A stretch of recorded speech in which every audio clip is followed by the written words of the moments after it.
கிரிக் United Tamil நேரில் இருக்கும் வணக்கம். நான் உங்க கீகா. ஸோ இன்னைக்கு WPL Mumbai Indians versus Delhi capitals match முடிவடைஞ்சிருக்கு. ஸோ இந்த மேட்ச் பத்தி தான் நம்ம பேச போறோம். யாரோட அப்படின்னு பார்த்துட்டீங்கன்னா நம்ம எஸ்பிடி ப்ரோவோட. வணக்கம் ப்ரோ. ஸோ வணக்கம். ஆரம்பத்திலேயே இந்த கும்பிடுக்கு என்ன அர்த்தம் அப்படிங்கிறது தெரியுது, உங்க ஃபேஸ் ரியாக்ஷனுக்கும் என்ன அர்த்தம் அப்படிங்கிறது என்கிட்ட தெரியுது. முக்காடு இல்ல, முக்காடு தான் நான் இப்ப போட்டுன்னு உட்கார்ந்து இருக்கணும். ஸோ இது எதனால அப்படின்னு கேட்டீங்கன்னா மும்பை இந்தியன்ஸோடைய பெர்ஃபார்மன்ஸ் அப்படி. ரெண்டு மும்பை இந்தியன்ஸ் ஃபேன்ஸ் ஸோ எங்களுடைய மனக்குமுறல்களை குமுறதான் இங்கே வந்திருக்கோம். இது வந்து ஒரு அப்படியே ஃபன்னா ஒரு டிஸ்கஷன் எடுத்துட்டு போலான்னு. தொடர்ந்து மூணாவது தோல்வி. WPL வரலாற்றிலே மும்பை இந்தியன்ஸ் தொடர்ந்து 3 மேட்ச் தோத்ததே கிடையாது. இந்த 4 சீசன்ல இதுதான் முதல் முறை. அண்ட் WPL வரலாற்றுல மும்பை இந்தியன்ஸ் இந்த அளவுக்கு ஒரு இந்த மாதிரியான ஒரு பெர்ஃபார்மன்ஸ் தந்ததே கிடையாது. ரெண்டாவது சீசன் முதல் சீசன் 3வது சீசன் ஒரு டாமினேட்டிங் சீசனா மும்பை இந்தியன்ஸ் பண்ணி இருந்திருந்தாலும் செகண்ட் சீசன்ல ஒரு டிராஃபி அடிக்காம இருந்திருந்தாலும் பிளே ஆஃப் ஃபைனல்ஸ் போகாம இருந்திருந்தாலும் மும்பை இந்தியன்ஸ் இந்த அளவுக்கு பெர்ஃபார்மன்ஸ் ரொம்ப டவுன்ஃபாலா சந்திச்சதே இல்லை. இதுதான் இந்த சீசன் தான். ஸோ நீங்க முன்னாடியே ப்ரெடிக்ட் பண்ணியிருந்தீங்க, நம்ம ரிவ்யூ பண்ணும்போது இந்த டீம் ஏதோ ஒரு வகையில இந்த டீம் வந்து ஒரு டவுன்ஃபாலை சந்திக்க போகுது அப்படிங்கிறத ஆக்ஷன் முடிஞ்ச உடனே சொல்லியிருந்தீங்க. அதேதான் இங்க நடந்திருக்கு. எக்ஸாக்டா பாத்துட்டீங்க அப்படின்னா முதல் 3 மேட்ச் மும்பை இந்தியன்ஸோட பெர்ஃபார்மன்ஸை பார்க்கும்போது இந்த ஒரு மேட்ச் ஜெயிக்க வேண்டிய மேட்சை விட்டாங்க. பட் ஸ்டில் அடுத்த 2 மேட்ச்ல கம்பேக் கொடுத்ததை பார்த்தா மும்பை இந்தியன்ஸ் ஏதோ ஓரளவுக்கு ஓகே அப்படிங்கிற மாதிரி தான் இருந்துச்சு. பட் அடுத்த 3 மேட்ச் தொடர்ந்து 3 தோல்விகள். ஏகப்பட்ட விஷயங்கள் இதுல பேச வேண்டியது இருக்கு. From opening, middle order, bowling, ஏகப்பட்ட விஷயங்கள். அதுக்கு முன்னாடி இன்னைக்கு மும்பை இந்தியன்ஸ் ஒரு பெரிய சேஞ்ச். இன்னைக்கு ஆஃப்டர்நூன் வந்த ஒரு news, Kamalini was injured and ruled out. அவங்களுக்கு பதிலாக வைஷ்ணவி சர்மா ரீப்ளேஸ் பண்ணியிருக்காங்க. இந்த ஆப்ஷன்ல ஒரு சர்ப்ரைசிங், இந்த WPL ஆப்ஷன்ல ஒரு சர்ப்ரைசிங்கான ஒரு அன்சோல்ட் அப்படின்னு பாத்துக்கிட்டீங்கன்னா இவங்களுடைய நேம் தான். ஏன்னா ஏகப்பட்ட விக்கெட்ஸை பேக் பண்ணியிருந்தாங்க. இன்ஃபேக்ட் அவங்க வந்து சீனியர் உமன்ஸ் T20 டிராஃபியோடைய leading wicket taker, India under nineteen leading wicket taker, hat-trick எல்லாம் கூட எடுத்தாங்க இந்தியா அண்டர்-19ல. பட் அவங்க அன்சோல்டா போயிருந்தாங்க. பட் அவங்க எந்த டீமே ரீப்ளேஸும் பண்ணல, இன்ஜுரி ரீப்ளேஸ்மெண்ட்டும் அனௌன்ஸ் பண்ணல. இப்போ கமல்னிக் பதிலாக அவங்க உள்ள ரீப்ளேஸ்மெண்ட்டா வந்திருக்காங்க. ஆக்சுவலா அவங்க பாத்துக்கிட்டீங்கன்னா ஒரு கேப்டு பிளேயர். நீங்க வந்து ஒரு அன்கேப்டு பிளேயர் ஆப்ஷன்ல இருந்து இப்போ கேப்டு பிளேயரா WPL வந்திருக்காங்க. இப்ப ரீசெண்டா தான் இந்தியன் டீமுக்கு டெபியூ ஆனாங்க அவங்க. ஸோ அங்கேயே பெர்ஃபார்மன்ஸ் பண்ணாங்க. அண்ட் ஃபர்ஸ்ட் அவங்கள பத்தி நம்ம பேசிடுவோம். நிறைய விஷயங்கள், நெகட்டிவ் விஷயங்கள் பேச வேண்டியது இருக்கு. பட் நான் வந்து ஒரு பாசிட்டிவ் திங்கா மும்பை இந்தியன்ஸுக்கு ஆரம்பிக்கிறேன். வைஷ்ணவி சர்மா. மும்பை இந்தியன்ஸ் எப்பவுமே வந்து பாத்துட்டீங்கன்னா இந்த யங்ஸ்டர்ஸ் எந்த லீக் போனாலும் அந்த யங்ஸ்டர்ஸை தட்டி தூக்குறதுல கில்லாடிங்க. ஆக்ஷன்ல இவங்களை எடுக்கலையோ, இவங்க எந்த டீமே எடுக்கல அப்படிங்கிற வருத்தம் எனக்கு இருந்துச்சு. மும்பை இந்தியன்ஸ் ஆச்சு இவங்களை எடுத்திருக்கலாம், இவங்களை ஐடென்டிஃபை பண்ணிருக்கலாம் அப்படிங்கிற மாதிரி எனக்கு தோணுச்சு. பட் இப்போ உள்ள வந்திருக்காங்க. நான் வந்து ரொம்ப ரொம்ப ஹாப்பியா இருக்கேன். ஏன்னா இவங்களை பத்தி நான் முன்னாடி நம்ம வீடியோல நான் தான் பேசியிருந்தேன். அண்ட் அதுக்கு ஏகப்பட்ட விமர்சனங்களும் வந்துருச்சு, கிரிட்டிசிசம் வந்துருச்சு, ஏகப்பட்ட ட்ரால்ஸ் வந்துருந்துச்சு. ஸோ அதுக்கு வந்து பாத்துட்டீங்கன்னா அதுக்கு நம்ம பதிலும் சொல்லியிருந்தோம். ஸோ நான் இவங்களுடைய வின் அப்படிங்கிறது எனக்கு ஒரு பர்சனல் கனெக்ட், பர்சனல் வின் மாதிரி தான் எனக்கு எப்பவுமே இருந்திருக்கு. ஸோ அவங்க இந்தியாவுக்கு செலக்ட் ஆனதா இருந்தாலும் சரி, இந்தியாவுக்கு டெபியூ ஆகி விளையாண்டதுல இருந்து சரி, இப்போ என்னுடைய ஒரு ஃபேவரட் டீமுக்கே, ஒரு ஃபேவரட் பிரான்ச்சைஸிக்கே அவங்க ஆடுறாங்க, டெபியூ பண்றாங்க அப்படிங்கும் போது ரொம்ப ரொம்ப பெருமையா இருக்கு. இன்னைக்கு அவங்களுடைய பவுலிங்கும் சூப்பரா இருந்துச்சு. 4 ஓவர்ல 21க்கு 1. முக்கியமான விக்கெட் ஷெஃபாலி வர்மாவுடைய விக்கெட் எடுத்தாங்க அப்படிங்கும் போது ரொம்ப ரொம்ப ஹாப்பியா இருக்கு. வைஷ்ணவி சர்மா அவங்கள பத்தி நீங்க சில வார்த்தைகள் நீங்க சொல்லணும் அப்படின்னு ஆசைப்படுறேன். ஸோ அதுல இருந்து நம்ம ஸ்டார்ட் பண்ணிடலாம். அபவுட் வைஷ்ணவி சர்மா ஒரு ஃபியூ வேர்ட்ஸ். அவங்க வந்து ஒரு ஜெனரேஷனல் டேலண்ட். எப்படி வந்து இவங்க கமல்னை ட்ரெஸ் பண்ணி 2025ல ஆக்ஷன்ல சண்டை போட்டு எடுத்தாங்களோ, அது மாதிரி இந்த தடவை வந்து அவங்களுக்கு லக்கியா அவங்க எடுத்துக்கினாங்க. இப்ப நீங்க அடுத்த ஆக்ஷனுக்கு நீங்க போனீங்கன்னா, இவங்களுக்குன்னு நீங்க கமலுக்கு என்ன என்ன பிரைஸ் கொடுத்தீங்களோ அதே பிரைஸை கொடுத்துதான் நீங்க எடுத்துன்னு வர்ற மாதிரி இருக்கு. இப்ப இவங்களுக்கு இன்னும் ஈஸியா போயிடுச்சு. அவங்களால இப்ப கமலினையும் ரீட்டைன் பண்ண முடியும், இவங்களையும் அடுத்த சீசனுக்கு ரீட்டைன் பண்ண முடியும். இது வந்து ஒரு பிளெஸிங் மாதிரி தான் எனக்கு. இல்ல, அதுதான் மும்பை இந்தியன்ஸ் ஸ்ட்ராட்டஜைஸ் பண்ணிருக்காங்க. கமல் இனி இல்ல, உங்களுக்கு ஒரு சாலிடான கீப்பர் வேணும். கீப்பருக்கு மார்க்கெட்ல போகாம அவங்க வந்து லாங் டர்ம் இன்வெஸ்ட்மெண்ட்டா பாக்குறாங்க. இதுவும் வந்து ஃபியூச்சருக்கான ஆடிஷன் தான் நான் சொல்லுவேன். இந்த சீசன் ஃபுல்லாவே மும்பை இந்தியன்ஸ் ஃபியூச்சர் இதை வந்து தான் அவங்க கான்சென்ட்ரேட் பண்றாங்க.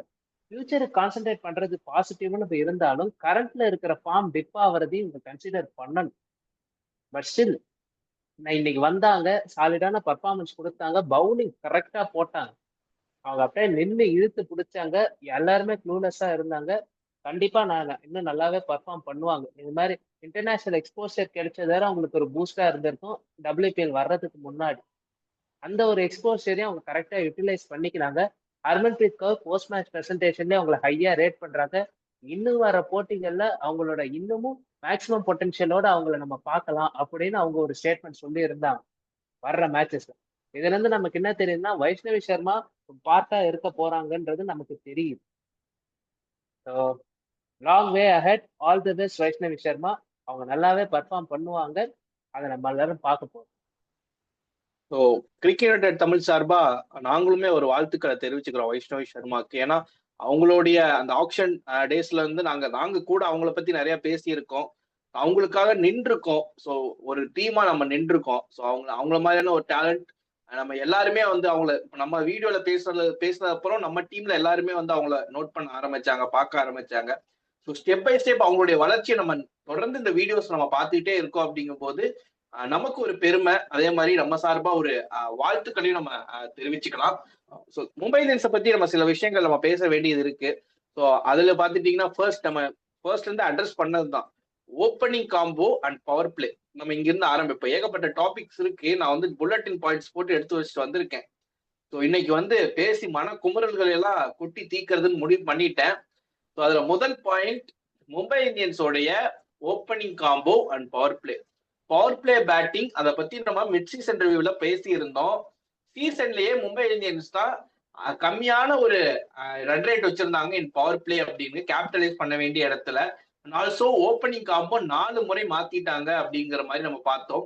இந்த டைம் ஓப்பனிங் காம்போ மாத்தல, பட் ஓப்பனர்ஸ் அதே மாதிரிதான் பெர்ஃபார்ம் பண்ணாங்க. ஹேலி மேத்யூஸுக்கு பேட்ல படலை.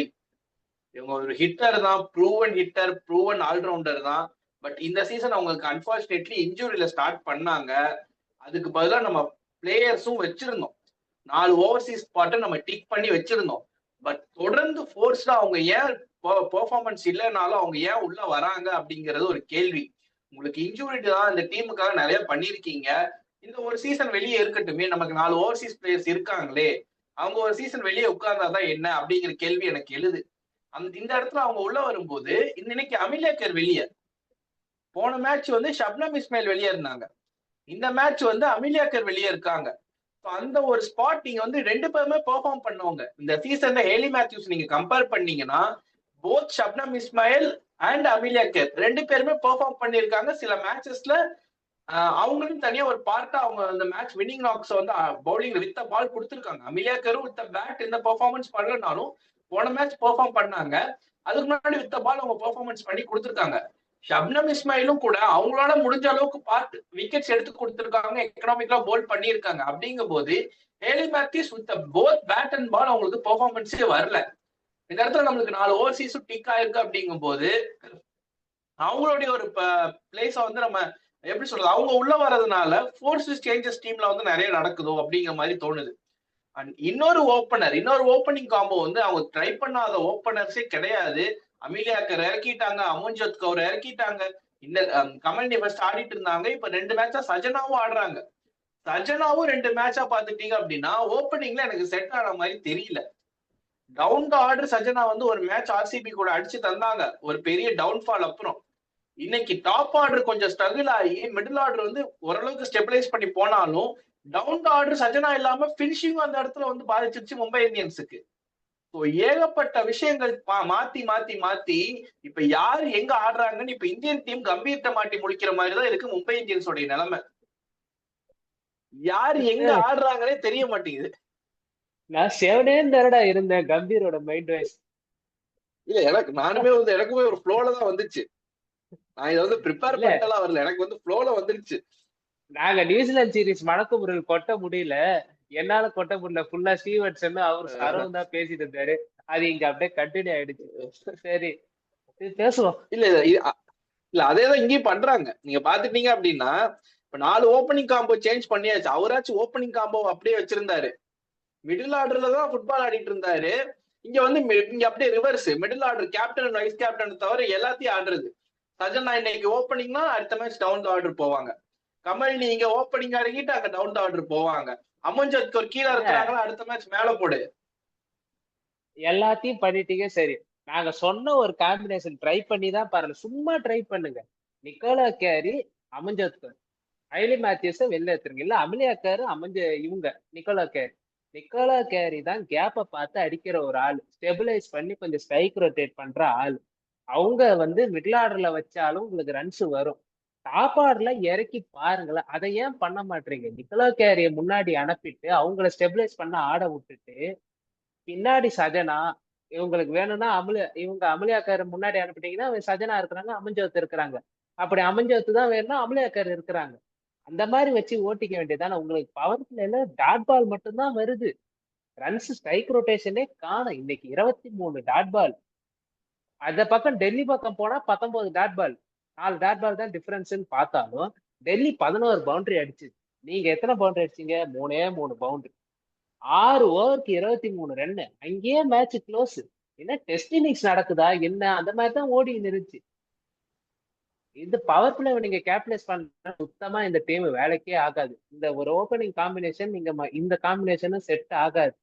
இந்த பிச்சில் அக்ராஸ்ல ஆடுறது ரொம்ப கஷ்டம். ஆனா சஜனாவும் அவுட் ஆனது அக்ராஸ்ல, ஐலி மேத்யூஸ் அவுட் ஆனதும் அக்ராஸ். இழுத்து புடிச்சாங்க. அந்த ஸ்டெம்ப் லைன்லயே போட்டுக்கிட்டு இருந்தாங்க. மரிசம் கேப், இவங்க பேர் வர மாட்டுது, நந்தினி சர்மா இவங்க எல்லாருமே அந்த ஸ்டெம்ப் லைன்லயே கரெக்டா வச்சுன்னு இருந்தாங்க. அந்த கான்ட்ராஸ்ட் சொல்றேன். நேத்துல இந்த ஆக்சுவலா இப்போ இன்னைக்கு ஸ்டார் ஸ்போர்ட்ஸ்ல காட்டினாங்க. நேத்து இன்னைக்கு வதோரா நடந்த matches more than 65% of the balls, more than 65% of the wicket stump லைன்ல விழுந்திருக்கு. இன்னைக்கு விக்கெட்ஸ் போனதெல்லாம் வச்சு ஒரு ஸ்டாட் ஒன்று கம்பேர் பண்ணி காட்டினாங்க. ஸ்டம்ப் லைன்ல இல்லாத பால் அரௌண்ட் 35% 32% தான் விக்கெட்ஸ் விழுந்திருக்கு. ஸ்டம்ப் லைன்ல தான் 65% விழுந்திருக்கு. அப்ப நீங்க சொன்னதுதான் எனக்கு ஞாபகம் வந்துச்சு. நேத்து நீங்க சொன்னது ஸ்டம்ப் லைன்ல, அதாவது அக்ராஸ் ஆடி அவுட் ஆகுறாங்க, ஸ்ட்ரெயிட் பேட்ல இங்க ஆடணும், அக்ராஸ் ஆடினா அவுட் ஆயிருவாங்க அப்படின்னு. அது முதல் 2 விக்கெட் அப்படிதான் விழுந்துச்சு. சஜனாவும் அப்படிதான் அவுட் ஆனாங்க, ஹேலி மேத்யூஸ் அதுக்கப்புறம் அவுட் ஆனாங்க. அதுக்கப்புறம் அந்த ஹர்மன்பிரீத் கௌர் ஒரு 4 பால் ஆடினாங்க. அதை திரும்ப திரும்ப நீங்க ஸ்டார் ஸ்போர்ட்ஸ்ல மேட்ச் ஃபுல்லா பாத்துட்டு இருந்தீங்க அப்படின்னா திரும்ப திரும்ப அந்த ஃபுட்டேஜ் போட்டே காட்டி ஒரே ஷாட் ஸ்ட்ரெயிட் பேட்ல கரெக்டா வாங்குவாங்க, ஆடுவாங்க. அதை மட்டுமே காட்டினாங்க. ஸ்ட்ரெயிட் ஆடுவாங்க. அதுதான் அந்த ஒரு சீனியர் பிளேயருக்கான அவங்க வந்த பால ஸ்ட்ரெயிட் பேட்ல ஆடினாங்க. அவங்களுக்கு இந்த பிச்சு இன்னைக்குதான் மேட்ச் ஆடுறாங்க இந்த WPL-ல. பட் அவங்களுடைய எக்ஸ்பீரியன்ஸ் ஆல்ரெடி இந்த வென்யூல ஆடி இருக்க ஒரு எக்ஸ்பீரியன்ஸ் அவங்களுக்கு என்ன சொல்லுதுன்னா, இங்க கிராஸ் பேட் ஆடக்கூடாது, ஸ்ட்ரெயிட்ல தான் ஆடணும் அப்படிங்கிறது தெரிஞ்சிருக்கு. ஸோ அந்த மாதிரியான ஒரு எப்படி சொல்றது, அந்த மாதிரியான ஒரு எக்ஸ்பீரியன்ஸ் இல்ல அப்படிங்கிற மாதிரி நான் ஃபீல் பண்றேன் மத்த மும்பை இந்தியன்ஸ் பேட்டர்ஸ்க்கு. நான் இங்க இருந்து அந்த அப்படியே மிடில் ஆர்டர்ஸ்க்கு வரேன். நீங்க எல்லா மேட்சுமே பாத்துட்டீங்கன்னா ஒண்ணு ஹர்மன்பிரீத் கௌர் அடிப்பாங்க, இல்லைன்னா நாட்சிவர் பென்ட் அடிப்பாங்க. இந்த யாரோ ஒருத்தர் அடிப்பாங்க, இல்ல 2 பேர் அடிப்பாங்க. இன்னைக்குமே அவங்களுடைய அந்த பார்ட்னர்ஷிப் மட்டும்தான் மும்பை இந்தியன்ஸ் அந்த 154ங்கிற ஒரு ஸ்கோருக்கே எடுத்துட்டு போச்சு. மத்த பேட்டர்ஸ் பாத்துட்டீங்கன்னா நீங்க டாப்லயும் சொதப்பலு, அதுக்கு கீழே வந்த பிளேயர்ஸும் சொதப்பலு. நிக்கோலே கேரி இன்னைக்கு பேட்ல படல, இன்னைக்கு ஒரு ஆஃப் டே நம்ம சொல்லிடலாம். பட் அதுக்கப்புறம் வந்து அமன்ஜோத் கௌரா இருக்கட்டும், அதுக்கப்புறம் வந்த பிளேயர்ஸ் வேற யாரு வந்தாங்க? ஐ திங்க் விக்கெட் கீப்பர் அவங்க ஒரு 6 அடிச்சாங்க. பட் ஸ்டில் வந்த பிளேயர்ஸ் யாருக்குமே வந்து பெரிய அளவுல படல அப்படிங்கிற மாதிரி தான் சொல்லுவோம். இந்த இடத்துல நீங்க நேத்து ஆர்சிபி இந்த முன்னாடி வந்த ஆர்சிபி மேட்ச்ல எடுத்து பாத்துட்டீங்கன்னா டாப் ஆர்டர் ஃபெயில் ஆனாலும் middle order and down order வந்து பட்டை கிளப்பி ஒரு 180 எடுத்துட்டு வராங்க. இங்க டாப் ஆர்டர் ஃபுல்லா ஃபெயில் ஆயிருது. இந்த இடத்துலதான் டீமோட காம்பினேஷன் எப்படின்னா, இந்த நம்பர் 3 அண்ட் நம்பர் 4ல விளையாடுற 2 பிளேயர்ஸுமே அவங்க மூவ் பண்றதே கிடையாது. ஏன்னா அவங்க அந்த இடத்துல பொசிஷன்ல செட் ஆகி விளையாண்டுறாங்க. இப்ப டாப்ல ஃபெயில் ஆச்சு அப்படின்னா கீழே நம்பர் 5 நம்பர் 6 இருக்க பிளேயரை தூக்கி தான் மேல போடுறாங்க. அங்கதான் ஸ்வாப்பிங் நடக்குது. ஸோ இவங்களுக்கு இன்னுமே நான் போன மேட்ச் சொன்ன மாதிரி இந்த பிளேயிங் லெவல்ங்கிறது செட்டே ஆகல, காம்பினேஷன் செட் ஆகல. அதே மாதிரி யாரு எந்த ஆர்டர் அப்படிங்கறதும் செட் ஆகல. ஃபார் த ஃபர்ஸ்ட் டைம் இந்த ஹிஸ்டரி ஒரு டீம் 11 பிளேயரை, ஒரு டீம் போன வருஷம் விளையாண்ட 11 பிளேயர்ல இருந்து மெகா ஆக்ஷன்ல 10 பேரை ரீடைன் பண்ணி கூட சரியான காம்பினேஷன் எடுக்க முடியல அப்படிங்கிறது தான் இந்த டீமோடைய ஒரு துரதிர்ஷ்டம் அப்படின்னே சொல்லலாம். போன சீசன்ல இருந்து எந்த டீமுமே இந்த WPL-க்கு ஃபுல் ஸ்குவாட ரீடைன் பண்ணதே கிடையாது. 11ல 10 ரீடைன் பண்ணியும் நம்ம காம்பினேஷன் தேடிட்டு தான் இருக்கும். Even after half of the season போயிருச்சு. இன்னும் 2 மேட்ச் தான் இருக்கு லீக் ஸ்டேஜ்ல. அப்படிங்கும் போது இந்த டீமுக்கு என்ன ஆச்சு அப்படிங்கிற கேள்விதான் இருக்கு. நீங்க ரீட்டைன் பண்ண பிளேயர் எல்லாமே ஓகே, நம்ம ப்ரிவியூல நீங்க சொன்ன மாதிரிதான் ரீட்டைன் பண்ண பிளேயர் எல்லாமே ஓகே. பட் அவங்க வந்து ஃபார்ம்ல இருக்காங்களா அப்படிங்கிறது ஒரு கேள்விக்குறி. நீங்க போன சீசன்ல ஆடின பிளேயரே எனக்கு வேணும், திரும்ப அந்த பிளேயருக்கே நான் போறேன், எனக்கு வந்து இந்த சென்டிமெண்ட் தான் முக்கியம் அப்படின்னு இப்ப சிஎஸ்கே அந்த மாதிரியான ஒரு விஷயங்கள் பண்ணி தான் இப்ப திருந்தி இருக்காங்க இந்த ஐபிஎல் ஆக்ஷன்ல. இப்ப ஹேலி மேத்யூஸை நீங்க அமிலியா கருக்கு முன்னாடி ரீடைன் பண்ணீங்க. அமிலியா கரை நீங்க வந்து ஆக்ஷன்ல போய் தான் ஒரு ஃபுல் பர்ஸ் போய் தான் ஆல்மோஸ்ட் எடுத்தீங்க, மோர் தென் 75%. இந்த இடத்துல ஹேலி மேத்யூஸ்க்கு போல நீங்க அமிலியா கரை ரீடைன் பண்ணிட்டு அந்த பர்ஸ் அமௌண்ட்ல வேற ஏதோ பிளேயரை நீங்க போயிருக்கலாம் அப்படிங்கறத என்னுடைய opinion. So Hayley Matthews was not in the form. அதே மாதிரி நீங்க எடுத்தீங்க சஜனா சஜீவனுக்கு ஒரு பெரிய பர்ஸ் போனீங்க, அவங்களும் கூட ஒரு ஃபியூச்சர் ட்ரஸ்ட்னு வச்சு எடுத்தீங்க அப்படிங்கிற மாதிரி நம்ம சொல்லலாம். கமல்னிக்கும் அதே ஒரு விஷயம் தான்.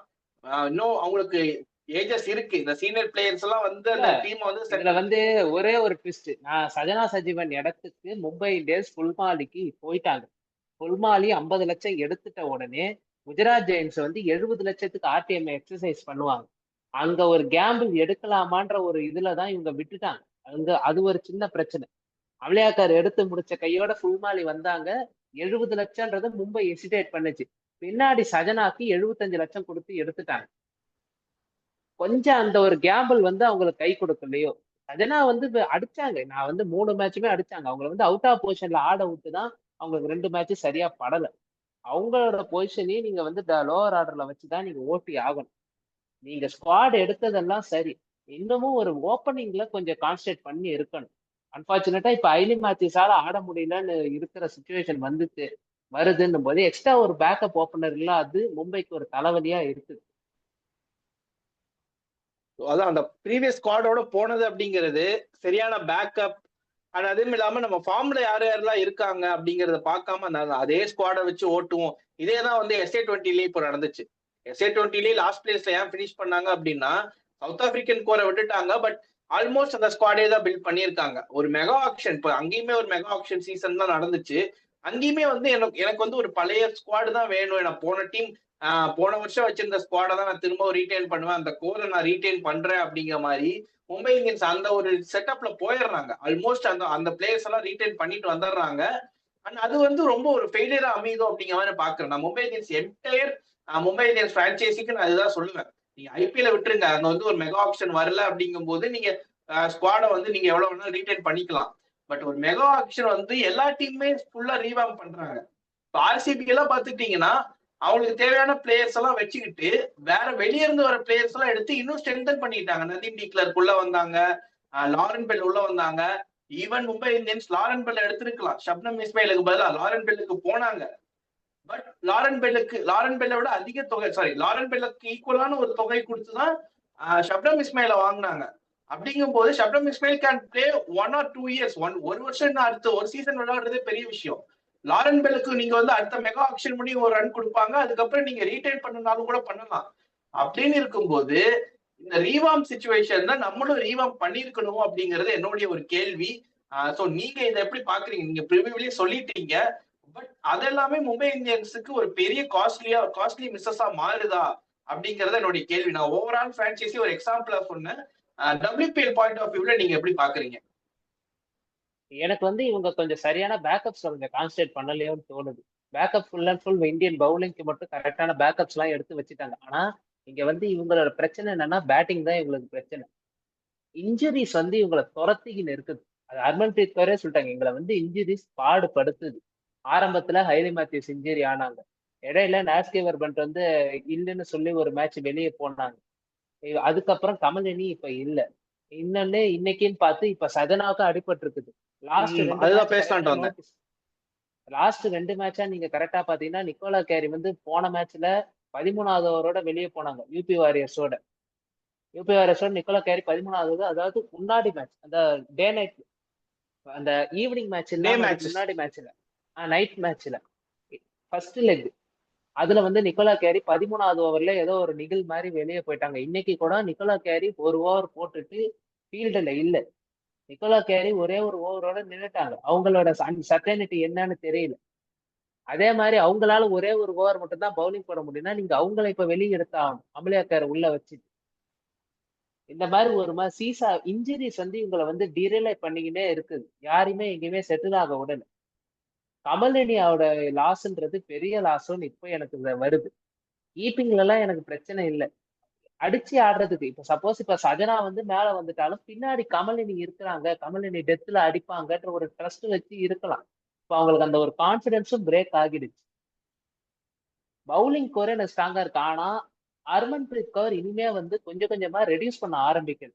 ஐலி மேத்யூஸ், நாஸ்டி வர்பன்ட் இவங்களுக்கு வந்து ஃபுல் ஓவர் டாமினேஷன் கொடுக்கறது எனக்கு இன்னும் சரியா படல. இந்த சீசன் ஃபுல்லா அடி மேல அடி வாங்கின்னு இருக்கிறாங்க. மத்தவங்களும் இதே தான் பண்ண ஆரம்பிச்சுட்டாங்க. இப்ப ஜெயன்ஸ் எல்லாம் எடுத்துக்கிட்டீங்கன்னா மீதி இருக்கிற இந்தியன் பவுலர்ஸுக்கு கொடுத்துட்டு ஜார்ஜியா வேரமுக்குலாம் 2 ஓவரோட கட் பண்றாங்க. ஆஷ் கார்னருக்குலாம் 3 ஓவரோட கட் பண்றாங்க. இந்தியன் கோரை நம்பி அவங்க கொடுக்க ஆரம்பிக்கிறாங்க பவுலிங். நந்தினி சர்மா 4 ஓவர் போடுறாங்க. ஸ்னேரானா 4 ஓவர் போடுறாங்க. மரிசன் கேப் மட்டும்தான் அங்க ஒரு ஃபுல்லா போடுறாங்க. மரிசன் கேப்பர் ஒரு லீட் பவுலர் 4 ஓவர் போடுறாங்க. அதே மாதிரி மும்பையிலேயே லீட் பவுலர் ஷப்னம் இஸ்மாயில் போட்டு முடிக்கட்டும். இவங்க 2 பேருமே ரன்ஸை லீக் பண்றாங்க அன்பார்ச்சுனேட்டா. ஒரு ஓவருக்கு ஒரு 4 இல்ல ஒரு ஓவருக்கு ஒரு 6 நாஸ்டி வர்பன்ட் ஓவர்ல போயினே இருக்குது. அவங்க கடைசியா எப்ப வந்து ஒரு சாலிட் ஓவர் போட்டு நான் பார்த்ததே இல்லை. எப்படியாவது ஒரு பவுண்டரி தேத்திடுறாங்க. அதுதான் வந்து இவங்களை ரீட் பண்ண ஆரம்பிச்சுட்டாங்கன்ற மாதிரி நான் பாக்குறேன். ஐலி மேத்யூஸும் சுத்த மோசம். ஐலி மேத்யூஸ் வந்து ஓவர் மட்டும்தான் 6 ரன் கொடுத்தாங்க.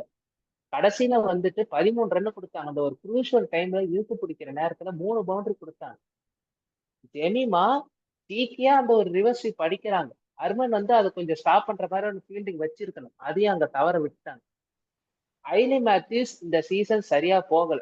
ஒண்ணு அவங்களுக்கு வந்து உங்க ஒரு ஓவர் ஏதாவது ஒரு தள்ளுற ஓவர்ஸ் மாதிரி கொடுக்க ஆரம்பிக்கணும். எம்ஐயோட யூனிட்ல fast bowling Indian fast bowling இருக்காங்களா? அமன்ஜத் கௌர் இருக்கிறாங்க. அமன்ஜத் கௌர் ஆனா பெருசா நம்ம எதிர்பார்க்க முடியாது. இன்டர்நேஷனல் லெவல்ல அமன்ஜத் கௌர் வந்து 8.5 மேலதான் அவங்க எக்கனாமி இருக்கு. இங்க வந்து அதை விட எக்ஸ்ட்ரா ஒரு 0.5 அந்த ஒரு எக்ஸ்ட்ரா 8.5 ஒரு 9 to 9.5 அவங்க வச்சு ஓட்டின்னு இருக்கிறாங்க. அவங்களும் கொஞ்சம் லீத்தலா ஆகணும். அமன்ஜோத்தை தவிர எனக்கு வேற இந்தியன் பவுலிங் ஆப்ஷன்ஸ் என்னென்ன இருக்குது, பேஸ் பவுலிங் ஆப்ஷன், அது வந்து இவங்க ஃபிகர் அவுட் பண்ணணும். இந்த ஒரு டோர்னமெண்ட்ல சக்சஸ்ஃபுல்லா இருந்தது ஸ்பின்னை விட பேஸ் தான். ஆனா இவங்களோட யூனிட்டை நம்ம எடுத்து பார்த்தா டிபெண்டன்ஸ் ஆன ஃபாரின் பேசர்ஸ் தான் அதிகம் டிபெண்ட் பண்றாங்க. அவங்களை அடிக்கிறாங்க.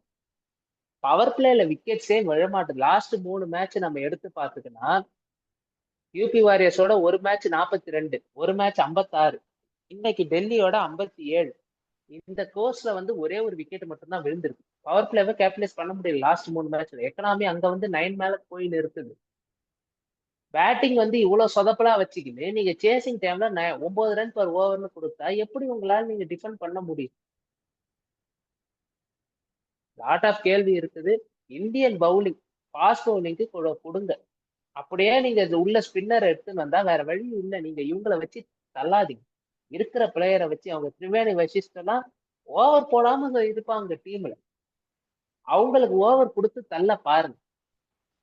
சன்ஸ்கிருதிக்கு இப்பதான் ஓவர்ஸ் கொடுக்க ஆரம்பிக்கிறீங்க. ஆனா அவங்க ரன்ஸை கொடுக்குறாங்க. இன்னைக்கு ஸ்ட்ரெயிட் ஸ்டெம்புல எத்தனை பால் போட்டாங்க ஷப்னம் இஸ்மாயில தவிர மத்தவங்க ஸ்ட்ரெயிட்டா ஸ்டெம்புக்குன்னு கரெக்டா குத்தி குத்தி போட்டு இருந்தாங்க டெல்லி.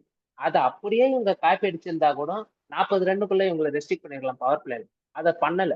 லூஸ் டு லூஸ், அநியாயத்துக்கு லூஸ் டு லூஸ் கொடுக்குறாங்க. லெக் சைடை ட்ராப் பண்றேன். லெக் சைடை ட்ராப் பண்றீங்க சரி, அதுக்கு ஒரு ஃபீல் செட்டாவது அங்க வைக்கணும்ல. அதுவும் இல்லை.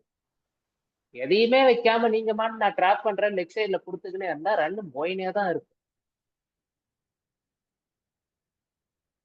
ஸோ அதே மாதிரியான சில விஷயங்கள் மும்பை இந்தியன்ஸை பத்தி பேசணும் அப்படின்னா, நீங்க கேட்டிருந்தீங்க மும்பை இந்தியன்ஸ்ல இந்தியன் ஃபாஸ்ட் பவுலர்ஸ் யாரு இருக்காங்க அப்படின்னு.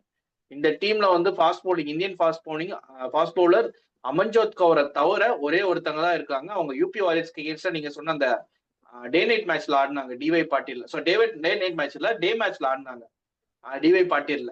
கிராந்தி ரெட்டி, கிராந்தி ரெட்டின்னு ஒரு ஹைதராபாத்தை சேர்ந்த ஒரு பவுலர். அவங்க மட்டும்தான் மும்பை இந்தியன்ஸ்ல ஒரு ஃபாஸ்ட் பவுலிங் எக்ஸ்ட்ராவா இருக்காங்க. அண்ட் இன்னொரு விஷயம் என்னன்னா, மும்பை இந்தியன்ஸ் இந்த சீசனுக்கு முன்னாடி வரைக்கும் அவங்களுடைய பவுலிங் ரொட்டேஷன் எப்படி இருக்குன்னா fully depend on overseas players. 4 overseas பிளேயருமே உங்களுக்கு பவுலிங் போடுவாங்க. இவங்க ஷப்னம் இஸ்மாயில் 4 ஓவர், டான்சி வர்பன்ட் 4 ஓவர், ஸ்பின்னுக்குமே பார்த்துட்டீங்கன்னா Amelia Kerr, Hayley Matthews 4 over, 8 overs இப்படியே போட்டுருவாங்க.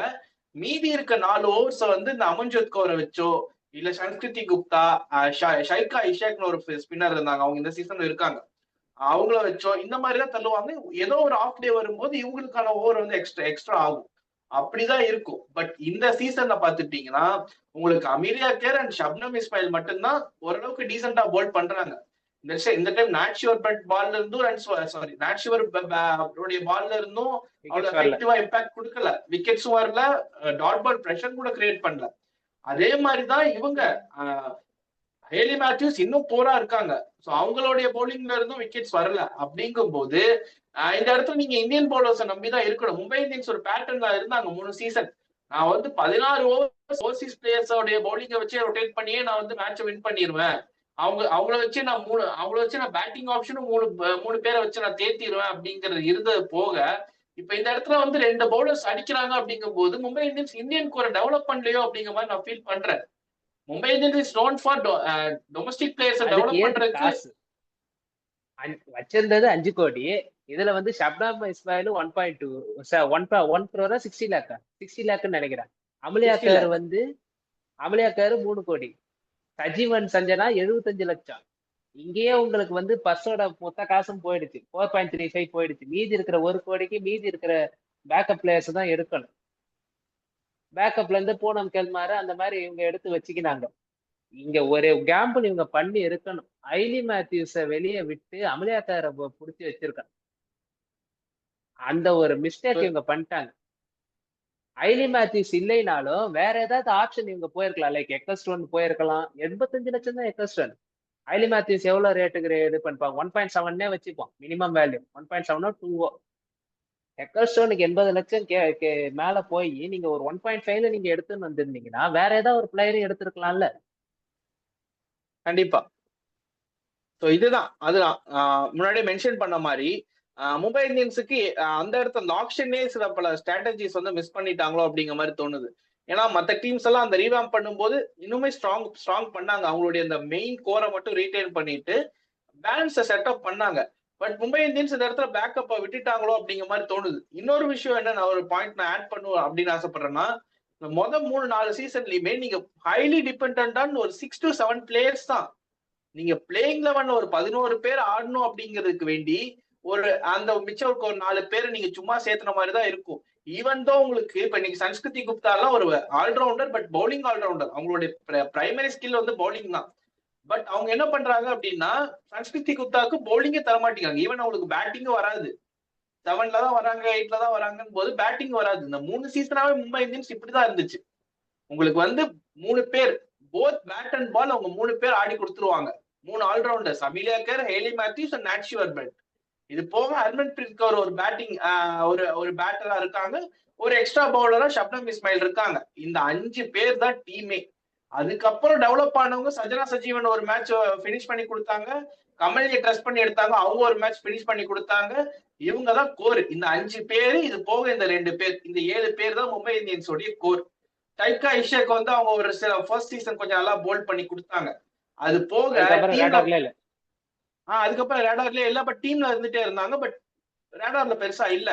சன்ஸ்கிருதி குப்தா, அமன்ஜோத் கௌர் அவங்க வந்து இந்த 2வது சீசன்ல இருந்து கொஞ்சம் கொஞ்சமா அப்படியே உள்ள வந்து அவங்க ஒரு கோரா செட் ஆயிட்டாங்க இந்தியன் டீமுக்கு போனோம்னு. சோ இப்படிதான் மும்பை இந்தியன்ஸ் இந்த ஒரு 7 பேர் 8 பேர் தான் வச்சிருக்காங்க. இதுலயுமே பாத்துட்டீங்கன்னா நீங்க சஜனா, கமல்னி இவங்க எல்லாமே வந்து ஒரு மேட்ச் அடிச்சு கொடுத்து உள்ள வந்தவங்க தான். வேற நீங்க மத்த டீமை கம்பேர் பண்ணீங்கன்னா ஈவன் ஒரு எப்படி சொல்றது ஃபெயிலியர் டீம் நம்ம சொல்லப்படுற குஜராத் ஜெயின்ஸ் எல்லாம் ஒரு பாரதி ஃபுல்மானியை உருவாக்குனாங்க. பாரதி ஃபுல்மானிக்கு தொடர்ந்து வாய்ப்பு கொடுத்தாங்க, காஷ்மி கௌதமுக்கு தொடர்ந்து வாய்ப்பு கொடுத்தாங்க. ஈவன் தான் அவங்க ஃபெயிலியர் ஆனாலும் அவங்க ஒரு 2-3 சீசன் அவங்களை வச்சுக்கிட்டு இந்த சீசன் அவங்களுக்கு வந்து ஆக்ஷன் வெளியே எடுத்துட்டு திரும்ப உள்ள எடுக்கும் போது நல்லா பெர்ஃபார்ம் பண்றாங்க. அவங்க முன்னாடி தெரிஞ்சு வச்சுக்கிட்டாங்க இந்த பிளேயர்ஸ் எல்லாம் அப்படின்னு. மும்பை இந்தியன்ஸ் இப்போ நான் ஒரு எக்ஸாம்பிளுக்கு சொல்ல, ஒரு ஸ்ரீலங்கா டீம் மாதிரிதான். சங்ககாரா, ஜெயவர்தனே இவங்க இந்த பெரிய பிளேயர்ஸ் எல்லாம் போன அப்புறம் டீம் ரொம்ப ரொம்ப ஸ்ட்ரகிள் பண்ணாங்க. சீனியர்ஸ் இருக்கும் போதே அவங்களை வளர்த்து விடாம போனதுதான் அவங்களுடைய பெரிய தப்பு. வேற மும்பை இந்தியன்ஸ் இந்த 5-6 பிளேயருக்கு மட்டும் தான் தொடர்ந்து வாய்ப்பு கொடுத்துட்டே இருப்பாங்க. ஈவன் தோ பிளேயிங் 11ல இருந்தாலும் ஜூனியர் பிளேயர்ஸ் ஏதோ 1-2 ஓவர்ஸ் கிடைக்கும் பவுலிங் பண்ண, பேட்டிங் பண்ண ஏதோ ஒரு மேட்ச் ஃபெயில் ஆனாங்கன்னா கிடைக்கும் அப்படிங்கிற ஒரு நிலைமையில தான் இருந்தாங்க. அதுக்கான ஒரு விஷயம், அந்த ஒரு தவறுனாலதான் இன்னைக்கு மும்பை இந்தியன்ஸோடைய பேலன்ஸ் அப்படியே உடைஞ்சிருக்கு. இது ஆக்ஷன்ல அவங்க சரி பண்ணிருக்கலாம், பேக்கப்ஸ் எல்லாம் எடுத்து. பட் ஆக்ஷன்லயும் அதே டீமை நான் ரீட்டைன் பண்ணுவேன்னு அடம் முடிச்சதுக்கான ஒரு விளைவு தான் இன்னைக்கு பார்த்துட்டு இருக்காங்க. ஈவன் தான் அந்த சீனியர் பிளேயர்ஸ் வந்து இப்போ ரெண்டு பிளேயர்ஸ் வந்து பெர்ஃபார்ம் பண்ணல, Hayley Matthews and Nat Sciver perform பண்ணல அப்படிங்கும் போது இங்க மும்பை இந்தியன்ஸ் ஃபெயில் ஆகுறாங்க, வேற ஜூனியர் பிளேயர்ஸும் பெர்ஃபார்ம் பண்ண மாட்டேங்கிறாங்க. ஸோ இதுதான் ஃபெயிலியருக்கான ரீசனா நான் பாக்குறேன்.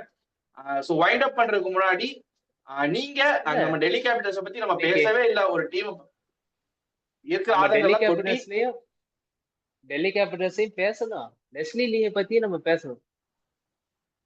நீங்க அப்படியே சொல்லிட்டு அப்படியே மைண்ட் அப் பண்ணிக்கலாம். நீங்க டெல்லி கேபிட்டல்ஸ் பத்தி, Delhi Capitals, Leslie Lee and அப்படியே இந்த ஒரு சின்ன சம்மரியா கொடுத்தீங்கன்னா முடிச்சுக்கலாம். ஸோ டெல்லி கேபிட்டல்ஸ் நம்ம இந்த பக்கம் நம்ம வந்து மறந்துட்டோம்னு யாரும் தப்பா எடுத்துக்காதீங்க.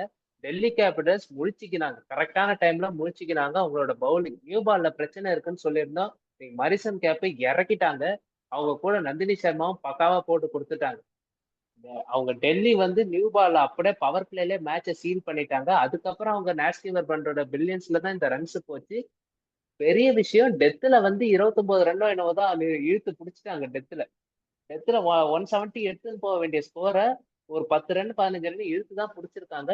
லாஸ்ட்ல வந்து அவங்க ஸ்னேர் ஆனாவா ஸ்பின்னர் வந்து கரெக்டா அழகா போட்டு கொடுத்துட்டாங்க. ஒரு முக்கியமான ஒரு டைம்ல ஸ்னேர் ஆனான்னு தான் நினைக்கிறேன். ஸ்னேர் ஆனா தான் நானும் நினைக்கிறேன். Think so. ஸ்னேர் ஆனா தான். ஸ்னேர் ஆனா 4 ரன் கொடுப்பாங்க அந்த ஓவர்ல, 2 விக்கெட் எடுப்பாங்க. ஸ்னேர் ஆனா இல்ல, வரமாட்டேது. ஒரு நிமிஷம் நான் கிளாரிஃபை பண்றேன். ஆனா ஸ்பின்னர் தான் அவங்க நல்லா போட்டாங்க. இது செக் பண்ணிரும். இவங்க ஸ்ரீசார்னி கொஞ்சம் எக்ஸ்பென்சிவா போனாங்க. ஸ்டார்டிங்ல வச்சு அடி நடிச்சுட்டாங்க. லாஸ்ட் டெத்துல முக்கியமான இதுல வந்து நிக்கோலா கேரி, அமன்ஜோத் 2 பேரையும் காலி பண்ணி அந்த ஓவர்ல 4 ரன் தான் கொடுத்தாங்க. அதாவது ஆக்சிலேஷன்ல கால் வைக்கிற நேரத்துல ஒரு முட்டுக்கட்ட மாதிரி உள்ள போட்டு மேட்ச் அப்படியே இந்த ஸ்கோர் 170 போயிருந்தா கொஞ்சம் டஃபா இருந்திருக்கும். அது போக விடாம தடுத்ததுல மிக முக்கியமான பார்ட் வந்து ஸ்ரீசார்னி தான். அவங்களுக்கு ஒரு குடாசு. மிக முக்கியமா கேப்டன் ஜெமிமா ராட்ரிக்ஸ் கால் குரூஷியல் டைம்ல என்ன கூப்பிடுங்க, நான் வந்து ரெஸ்கியூ பண்றேன்றத வந்து ஜெமிமா ராட்ரிக்ஸ் மறுபடியும் டைம் அண்ட் அகைன் ப்ரூவ் பண்ணியிருக்காங்க நமக்கு. If any issues call Jemimah, I can fix. அந்த மாதிரியான ஒரு நாக் இது. ஒரு காம் கம்போஸ் ஸ்டேபிளான நாக். எங்க நம்ம செமிஃபைனல் நம்ம ஒரு ஆஸ்திரேலியா கூட அடிச்சாங்கல்ல, அதுக்கு ஈக்குவலான ஒரு நாக். டீம் வந்து ஒரு ஹேங்கிங்ல இருக்குது. இவங்களுக்கு நல்ல ஸ்டார்ட் கிடைச்சி இடையில வந்து டாட் பால் ப்ரெஷர்லாம் வந்ததுனால இவங்க ஒரு மாதிரி ஒரு ப்ரெஷருக்குள்ள போன டைம்ல அந்த ப்ரெஷரை இவங்க எடுத்துக்கின்னு ஹைலே மேத்யூஸோட ஓவர்ல வந்து 3 பவுண்டரி, கீவர் பண்டோட ஓவர்ல ஒரு 6 அடிச்சு அந்த ப்ரெஷரை அப்படியே ஈஸப் பண்ணிட்டாங்க. Jemimah played gem of innings. ஒரு கேப்டனா ஜெய்மா என்ன பண்ணாங்கன்ற ஒரு கிரிட்டிசிசமா அப்படியே உடச்சி சுக்குநூறா தள்ளிட்டாங்க. One of the gem of the knocks. இதை வச்சு ஜெம்மா ராட்ரிக்ஸ் அவங்களோட பேட்டிங் ஃபார்மையும் இம்ப்ரூவைஸ் பண்ணிக்கணும். எனக்கு இங்க வந்து ஒரு இது சொன்ன கான்ட்ரவர்சியான ஒரு டிசிஷன் ஒண்ணு வந்துச்சு. லெஸ்லியோட ரன் அவுட். ஆக்சுவலா லெஸ்லியோட ரன் அவுட் வந்து அது அவுட் தான். அன்பார்ச்சுனேட்டா நீங்க ஆர்கியூ பண்ணலாம் எல்லாருமே. பேட்டை வந்து கிரவுண்டட் பண்ணிட்டு அதுக்கப்புறம் எடுத்தாங்க. அது வந்து புது ரூல்ஸ் படி நாட் அவுட் தானே. ஆஸ் பர் லா 30.1.2 அந்த ஒரு லா கிரவுண்டிங், பேட்டோட கிரவுண்டிங்கை பத்தி அதுல வந்து டீட்டெயிலா எக்ஸ்பிளைன் பண்ணியிருந்தாங்க. அதுல அவங்க என்ன சொல்றாங்கன்னா, நீங்க வந்து பேட் வந்து நீங்க ஏர்ல இருக்கும்போது பெயில்ஸை வந்து நீங்க லாக்இன் பண்ணிட்டீங்கன்னா அது வந்து அவுட்டு தான். ஆனா ஒரு ஸ்பெஷல் கேஸ் ஒண்ணு இருக்குது நாட் அவுட்னு கிராண்ட் பண்றதுக்கு. when the batsman is diving or when the batsman is running, அந்த மோஷன்ல இருக்கும்போது பேட்டை நீங்க கிரவுண்டட் பண்ணிட்டு அந்த ஒரு மோஷனோட உங்களுக்கு பேட் கண்ட்ரோல் இல்லாம மேல இது ஏர்ல போகிற சமயத்துக்கு உங்களுக்கு பெயில்ஸ் வந்து லாக்இன் பண்ணும்போது, பெயில்ஸை அடிக்கும் போது உங்களுக்கு அதை வந்து நான் நாட் அவுட்டா கொடுக்கலாம் அப்படின்றது ரூல்ஸ். இங்க அம்பையர் வந்து லெஸ்லி லீக்கு அதை கொடுக்காததுக்கு காரணம் என்னன்னா, இவங்க ஸ்டெப் ஆன் பண்ணி அடிக்க வந்தாங்க. அடிக்க வந்துட்டு திருப்பி அவங்களோட கிரீஸுக்கு போறாங்க. There is no running involve or diving involve. இதே லெஸ்லி லீ அந்த ஒரு ஆக்ஷனை வந்து டைவிங் ஆக்ஷனா மாத்தி இருந்தா இதை வந்து நாட் அவுட்டா கொடுக்கறதுக்கான வாய்ப்புகள் இருந்திருக்கும். பட் அதே சமயம் அவங்க வந்து அவங்களோட கிரீஸுக்கு அவங்க ரீச் தான் பண்ண போறாங்க. அப்ப பேட்டை வச்சுட்டு அவங்க இது பண்ணிட்டாங்க. இந்த பேட்டை இவங்க வைக்கிற சமயத்துல பால் வந்து கேரியில தான் இருந்துச்சு. டெம்பர் டிஸ்லாக் பண்ணல. கேர்ல இருந்துட்டு உடனே அவங்க எடுத்துட்டு அந்த ஸ்பிளிட் செகண்ட்ல பேட் மேல வந்துரும். உடனே கொஞ்சம் கூட மோஷன்ல இருக்காது, மேல வந்துரும். அதை டிஸ்லாக் பண்ணிடுவாங்க. இந்த டைவிங் இல்லைன்ற ஒரே காரணத்தினால மட்டும்தான் இதுக்கு வந்து அம்பையர் வந்து அவுட் கொடுத்துட்டாங்க. இது ஒரு கான்ட்ரவர்சி டெசிஷன்ஸ் எல்லாம் கிடையாது. அம்பையரோட இதுல வந்து அம்பையர் பெர்ஸ்பெக்டிவ்ல வந்து இது டைவிங் இல்லைன்னு அவர் வந்து கன்க்ளூட் பண்ணிக்கிறதுனால இதுக்கு அவுட் கொடுத்துட்டாரு. இது வரைக்கும் ரொம்ப சொல்லுங்க ப்ரோ. டெல்லியில வந்து எனக்கு இப்போதைக்கு எந்த பிரச்சனையும் இல்லாத மாதிரி இருக்குது. ஓரளவு நல்லா பண்ணின்னு இருக்கிறாங்க. கரெக்டான டைம்ல முடிச்சுக்கிறதுனால இந்த லீக் இன்னமும் ஸ்பைஸ் அப் ஆகிருக்கு. 4 டீம்ஸ் 4மே 4 பாயிண்டோட இருக்கிறாங்க. யாரு டாப் 3க்குள்ள அதாவது மீதி இருக்கிற 2 பொசிஷனுக்கு எப்படி மாறி மாறி அடிச்சுக்க போறாங்கன்றது தெரியுது. ஒரு டஃப்பான ஜெர்னி இருக்குது 4 டீம்ஸுக்குமே. இவங்களுக்குள்ள அடிச்சுக்கின்னு ரொம்ப ஒரு டைட் கான்டெஸ்டா போக போகுது இந்த ஒரு WPL சீசன்.